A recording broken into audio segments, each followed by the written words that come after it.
সব কিছুর মূলে আছে জেফ্রি স্টেইন। তার মালিকানায় ছিল একটি ব্যক্তিগত দ্বীপ, কিন্তু তার আসল পরিচয় ছিল তিনি ছিলেন একজন সেক্স অফেন্ডার। এপস্টেইন একটি ব্ল্যাকমেল চক্র চালাতো বলে ধারণা করা হয়। 2024 সালের শুরুতে একটি খবর সারা বিশ্বকে চমকে দেয়। আমেরিকার আদালতের নির্দেশে সামনে আনা হয় হাজার হাজার পাতার একটি গোপন নথিপত্র, যার নাম দেওয়া হয় দ্য এপস্টেইন ফাইলস। আমেরিকার প্রাক্তন প্রেসিডেন্ট থেকে শুরু করে ব্রিটেনের রাজপরিবার, হলিউডের সুপারস্টার থেকে বিশ্বখ্যাত বিজ্ঞানী, কে নেই এই তালিকায়। কিন্তু প্রশ্ন হলো, এই তালিকায় যাদের নাম আছে তারা কি সবাই অপরাধী, নাকি এর পেছনে লুকিয়ে আছে গভীর কোনো রহস্য? জেফ্রি স্টেইন, যিনি রহস্যজনকভাবে জেলের ভেতরেই মারা যান, তিনি আসলে কি জানতেন? আমি রামিজ রাজা আজকে আপনাদের সামনে তুলে ধরব এপস্টেইন ফাইলের আসল সত্যটা কি।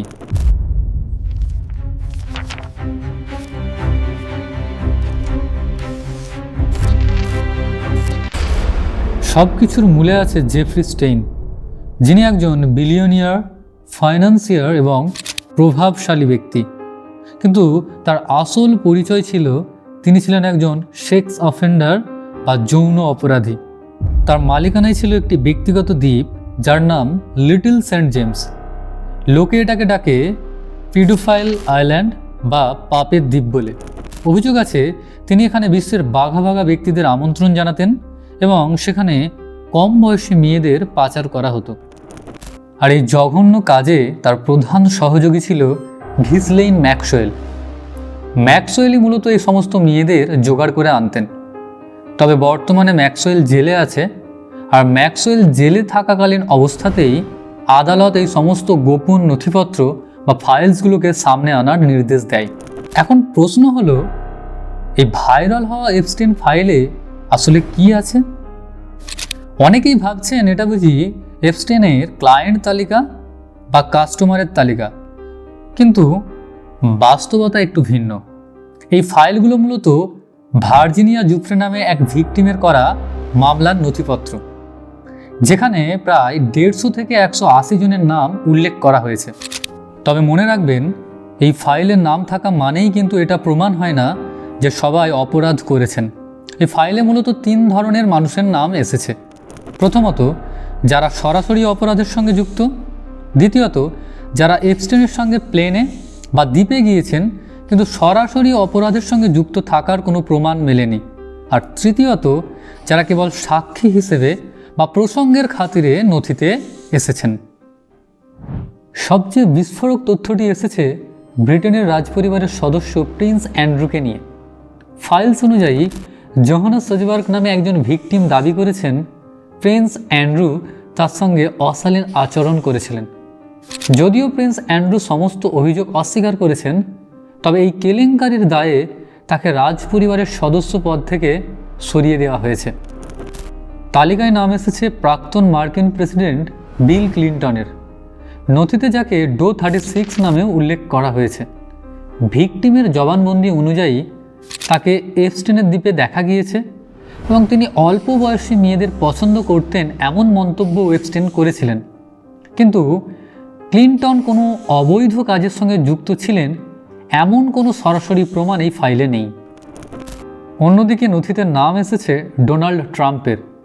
তবে কোনো ভুক্তভোগী ট্রাম্পের বিরুদ্ধে যৌন অনাচারের অভিযোগ আনেননি। বরং নথিতে এটা বলা হয়েছে যে এপস্টেইনের মেসেজে ট্রাম্প কোনো সাড়া দেননি, বরং তাকে রিজেক্ট করেছিলেন। সবচেয়ে অবাক করা বিষয়টি হলো প্রয়াত বিজ্ঞানী স্টিফেন হকিংয়ের নাম। নথিতে দেখা যায় এপস্টেইন একটি ইমেল করেছিলেন, যেখানে তিনি হকিংয়ের বিরুদ্ধে ওঠা অভিযোগ মিথ্যা প্রমাণ করার জন্য টাকা অফার করেছিলেন। হকিং সরাসরি কোনো অপরাধের সঙ্গে যুক্ত এমন কোনো প্রমাণ পাওয়া যায়নি, বরং এটা জানা যায় তিনি একবার কনফারেন্সের জন্য সেই দ্বীপে গিয়েছিলেন। এছাড়া মাইকেল জ্যাকসন ও ম্যাজিশিয়ান ডেভিড কপারফিল্ডের নামও এই নথিতে উল্লেখ রয়েছে। তবে তাদের বিরুদ্ধে ওঠা এই গুরুতর অভিযোগের স্পষ্ট কোনো প্রমাণ এই নথিতে নেই। আসলে বিখ্যাত মানুষদের ভিড়ে আমরা সত্যটাকে ভুলে যাই। এই ফাইলের প্রতিটা পাতায় লুকিয়ে রয়েছে কিশোরী মেয়েদের কান্না। জোহানা সজবার্গ বা ভার্জিনিয়া জুফ্রের মতো নারীরা বর্ণনা করেছেন কিভাবে তাদেরকে ম্যাসাজ করার নাম করে ডেকে নিয়ে গিয়ে যৌন নির্যাতন করা হতো। এপস্টেইন একটি ব্ল্যাকমেল চক্র চালাতো বলে ধারণা করা হয়, যেখানে তিনি সমস্ত ক্ষমতাধর ব্যক্তিদের ভিডিও গোপনে ধারণ করে রাখতেন যাতে তাদের খুব সহজেই নিয়ন্ত্রণ করা যায়। 2019 সালে জেফ্রি স্টেইন জেলের ভেতর আত্মহত্যা করেন, অন্তত অফিসিয়াল রিপোর্ট তাই বলে। তবে অনেকের মতে জেফ্রি স্টেইনকে আসলে জেলের ভেতর হত্যা করা হয় যাতে বড় বড় রাঘব বোয়ালদের নাম গোপন থাকে। আর এই ফাইল রিলিজ হওয়ার পর থেকে সেই সন্দেহ আরও দানা বেঁধেছে।